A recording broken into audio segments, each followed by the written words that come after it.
3 syllables. Anime. Okay, I don't know why I decided to start. Like, I was practicing like my intro in the shower, and that was just the intro in my head, and now I've said it out loud in front of the camera. I realize that cannot be my intro.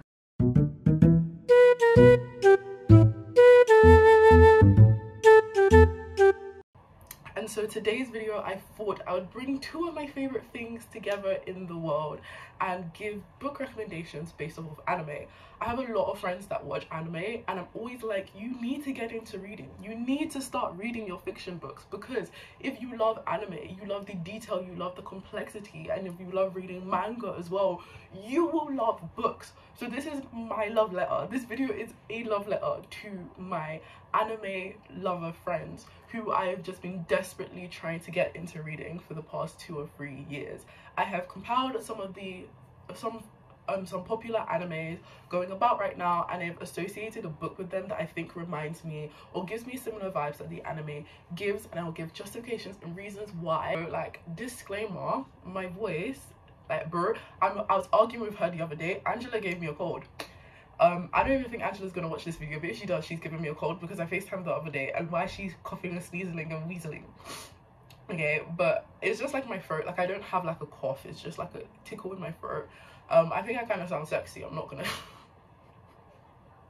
Okay, so the first anime that I'm gonna give a book recommendation for is Boku no Hero Academia. Now, I haven't watched season 6 because I'm a little bit behind because I want the episodes to build up. But from what I'm hearing, like my friends talk about, and like on TikTok and Twitter and Reddit and all of those things, is that it's really popping off. Like, apparently it is so ridiculously good, and I'm so happy because Boku no Hero has been one of my favorite animes ever since it came out, season 1, I think like 2013, 2014, and now it's just building.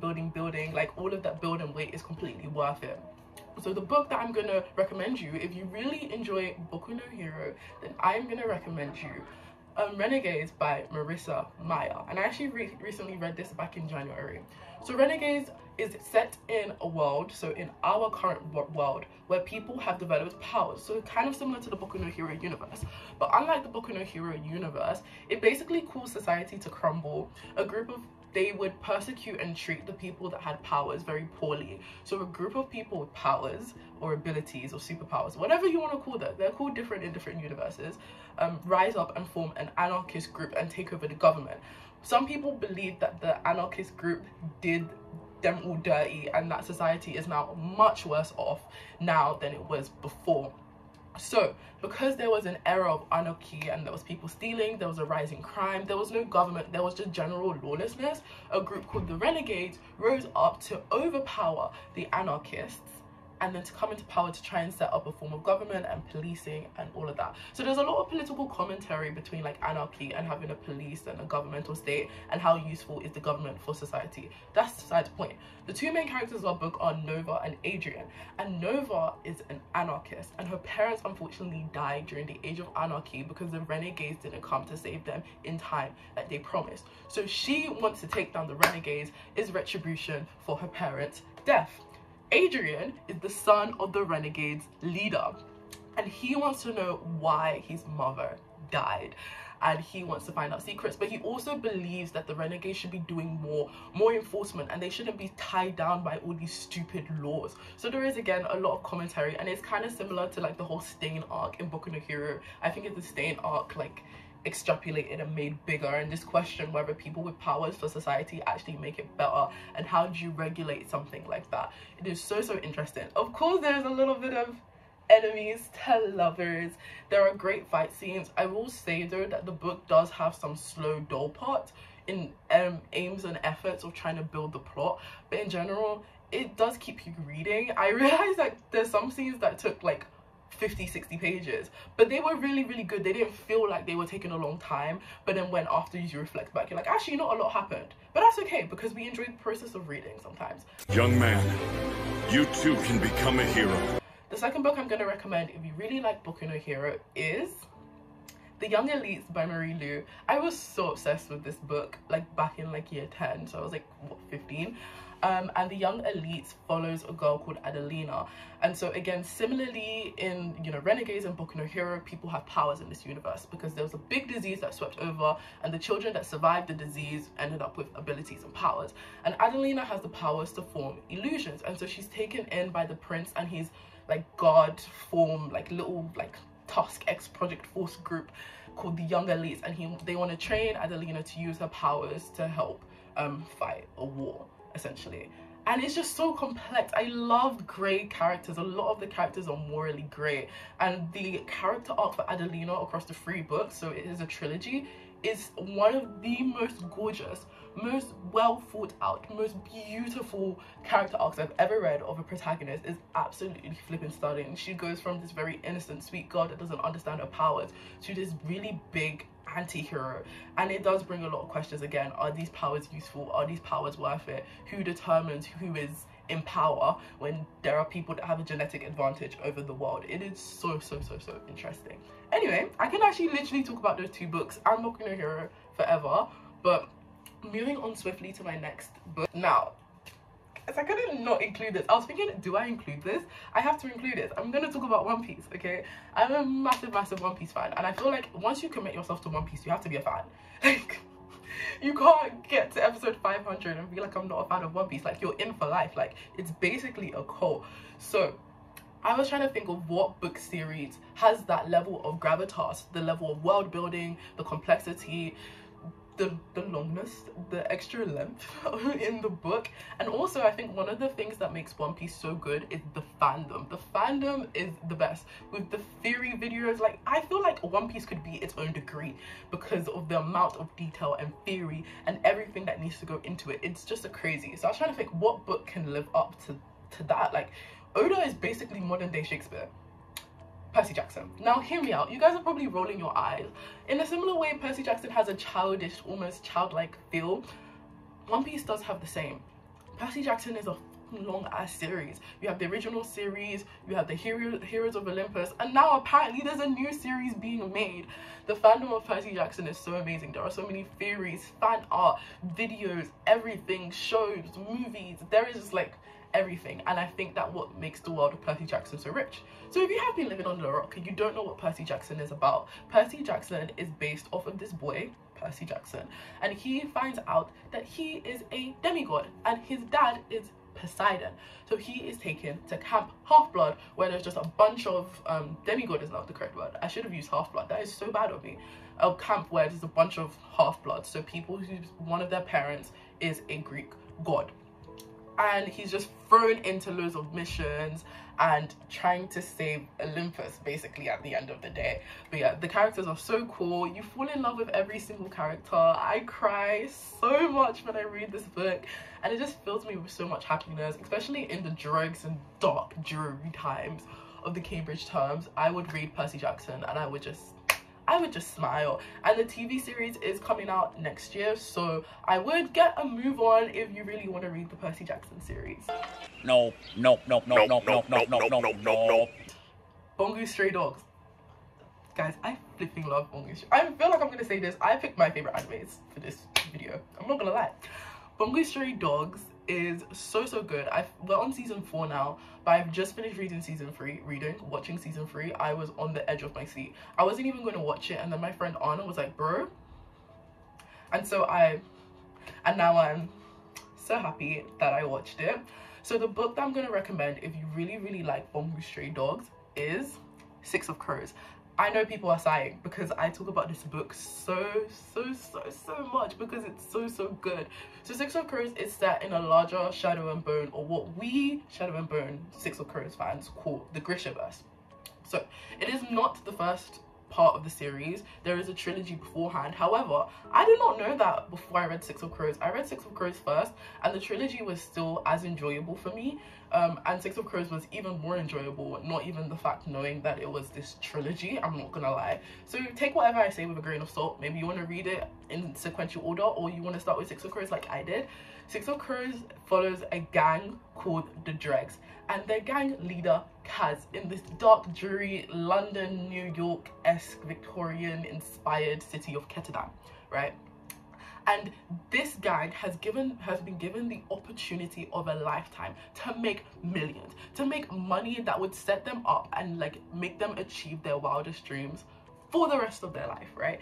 And they have been given a mission to break into one of the most impenetrable places on their planet. Obviously it's not set in our planet, it's a fantasy world, and it's a large task. But if they break in and they kidnap this person and they bring them back to Ketterdam, they are going to be making millions. And so Kaz is putting together a team of criminals. Basically they're all criminals, and it's just like this anti-hero vibe. I love it. Like, you're taking a bunch of criminals and they do things that you may not agree with, but you just fall in love with them anyway. And he's like, right, we are gonna make the money of a lifetime and you are all the people that are gonna help me. And you're just basically taking on this journey. And Kaz is like a flipping mastermind. Kaz is like Daizai. It's like Daizai but depressed. The Daizai is depressed. It's like a Daizai but like a less, like, you know, happy depressed. That's not good, Jesse, you can't say that. He's like Daizai. And there are obviously Netflix has the Shadow and Bone series, and we see the Six of Crows in the Shadow and Bone series, but their storyline from the books isn't actually being followed in the TV series. So again, there is so much worth in reading the Six of Crows book. There are 2 books. The second book, oh my god, is one of the best books I've ever written. Best structured books, best plot twist, best everything, best character development, edge of the seats. You fall in love with this group of people like you do with the Stray Dogs. There are other criminal gangs that you kind of get to know and you see along the way. Honestly, I really love it, and I really highly recommend it. Love is War. Love is War is one of my favorite animes. I'm gonna say this for every single one, but it's my favorite romance anime. And if you haven't heard of Love is War, it's basically following a president and a vice president of a school that obviously like each other, but they don't want to admit to the other that they like each other. They don't want to be the first one, so they deploy like mastermind war-like tactics to try and get the other person to admit that they like each other. And it's just 4 seasons of funniness, like pining, and it's just so great. So I try to think of what romance books has that level of comedic, kind of unrealistic, but everybody loves them, really great and colorful and bright side characters. And what book is better than Honey and Spice by Bolu Babalola? I recently talked about Honey and Spice on my TikTok, but I just had to come and bring it to this YouTube channel because I heard she's making a second book.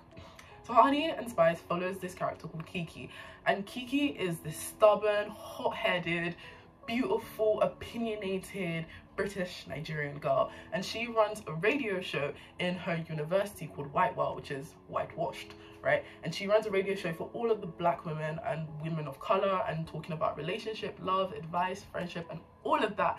And she bumps into this gorgeous, you guys are probably thinking you're reading this from a book, but he's gorgeous man called Malachi, who's this new boy in school, and she immediately dubs him as a player, and she says on her radio show he is the waste man of Whitehall, girls beware, and it basically throws him to a loop. So they don't get along, they got off on the wrong foot. However, Kiki has the opportunity of a lifetime to have a summer internship in New York at this broadcasting station, or a school, or a uni. Check in with me on that. And Malachi wants to produce this beautiful documentary showing about love, and so they decide, for equal interest, they should fake date to boost the ratings on Kiki's show, and also so he has something to talk about in his documentary. So we have enemies to lovers, we have fake dating, we have black main characters, we have black love. There are also amazing side characters like her best friend Amira and the guy that she's interested with. It's super funny, there is lots of tension, lots of hiding, and Bolu Babalola's writing style is so, she takes, like, you think this plot is going to be overly cheesy, you're going to think it's like one of those TikTok romance books that you're just like, ugh, this is so, like, her descriptions are like, I'm always in awe of when she describes certain things, like the way she says, like, my eyes sparkled like stars in the sky. She did not say that at all, but it's just the way she describes things that I can't even articulate it. But she takes emotions and feelings and words that people, normal human beings, would struggle to describe, and she finds a way to describe them. She finds a way to perfectly articulate those feelings. It's honestly absolutely incredible. If I ever meet her in life, like, I would start shaking because I am so in love with her and her writing, and the fact that there's gonna be a Honey and Spice too. Finally, the last anime that I'm gonna talk about, and honestly this is for my father because this is my dad's favorite anime, Naruto. Naruto is an anime classic. It's how a lot of people got into anime back in the day. Now it's like Demon Slayer, blah, blah, blah. But like back in the day, I'm actually 20. But like when I was like 12, 11, 10, 13, a lot of people's first animes that made them truly with anime was Naruto. So I'm gonna give you a book that I think would make you with fantasy books, okay? And that is Legend Born by Tracy Dion. Legend Born has 2 books right now, but there's going to be a 3rd. So Legend Born and Bloodbark. So Legend Born follows a girl called Bree, and her mom has just died. Wow, common trend here in all these fantasy books. And her mom has just died, and she is an early entrance applicant in this university. So she ends up going to this university, and she sees somebody like basically beat up the shadow monster, which she's not supposed to see. So she gets thrown into this world called the Order, and this Order is this worldwide organization based off of King Arthur and his round table to protect human beings from this shadow world and protect them from being devoured. But it's like, again, like there are a lot of questions, kind of similar how the villages in Naruto and the way some certain villages are run. We question the moral ethics. We question a lot of the time the moral ethics of the Order. They are racist, they are elitist, and there's a lot of dirty undercover things which aren't necessarily correct and you obviously disagree with. So Bree tries to infiltrate this Order because she thinks they have reasons, or they are the reason that her mom has died, and so she has to try and join this Order as a black gorgeous woman that she is.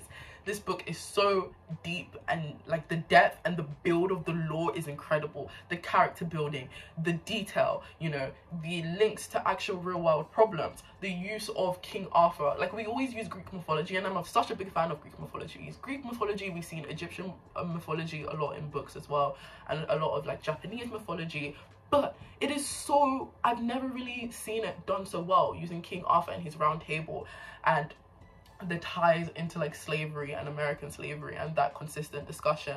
And also it's a book about grief. It's a book about Bree trying to deal with the loss of her mom and her finding out about her having powers that she didn't know she had, and dealing with institutionalized racism. It is so good.